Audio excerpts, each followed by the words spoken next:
Good afternoon, everybody. Welcome to News 5 Now. Let's look at your headlines on this Wednesday afternoon. A possible tariff on automotive imports, some shocking video from outside a local hair salon, and an overnight homicide in Escambia County leads to one person arrested. Let's get right to News 5 Now. Brought to you by Green & Phillips, covering news from your neighborhood and around the world. News 5 Now starts right now. Good afternoon, everybody. Welcome to News 5 Now. I'm Devin Walsh. Glad to be joining you today on this Wednesday afternoon as the rain is starting to clear up, but those cold temperatures are moving in. I don't know about you, but I am not looking forward to temperatures in the 20s the next 3 mornings, so make sure you bundle up. Let's go ahead and get to our big stories at this hour. Number 5, President Donald Trump is threatening to impose a 25% tariff on automotive imports. Yesterday, the president said he would reveal more on that proposal in early April. The president has already imposed a 25% tariff on all aluminum and steel imports. Number 4, Gulf Shore City Schools receives a big donation to the high school's aviation academy. Students will soon have the chance to take controls of a 2016 Model TL Sting S4 plane. The donation came from the former owners of Saltair, a flight school at the Gulf Shores International Airport.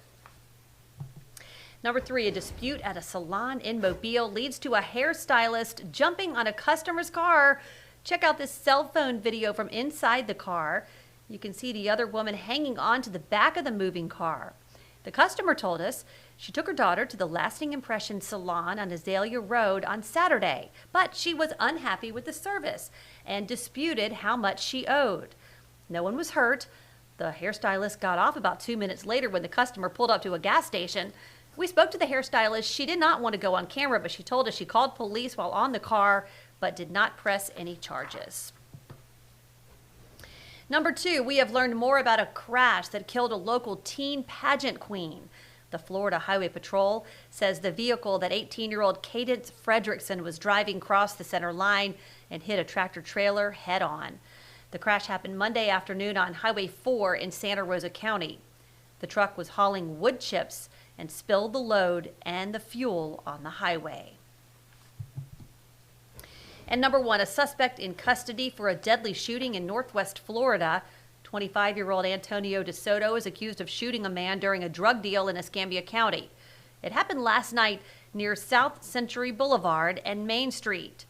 Deputies have used canines to track down DeSoto and arrest him. The victim died at the hospital. And that is a look at our big stories at this hour.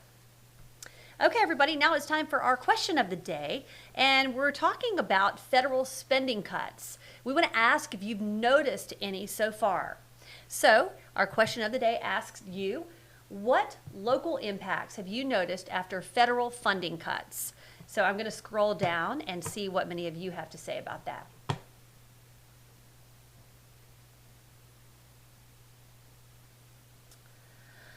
Let's see, military spouses and veterans lose jobs and now families are down to one income.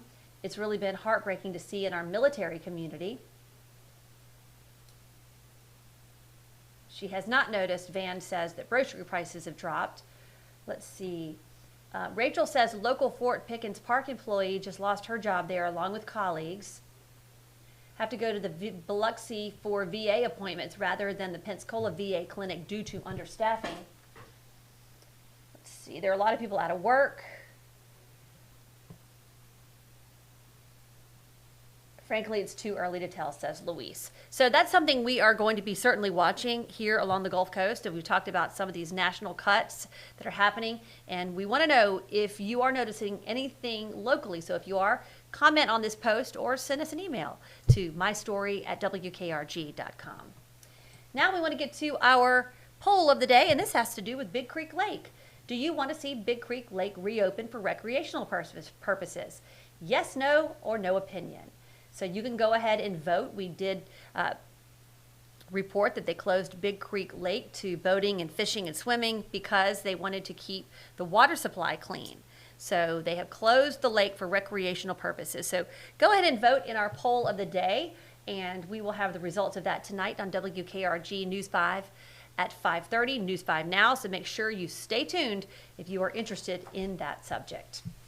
All right, everybody, that's going to do it for News 5 Now. Thanks for joining me. I'll see you back for News 5 at 5. Covering news from your neighborhood and around the world. You are watching News 5 Now, brought to you by Green & Phillips.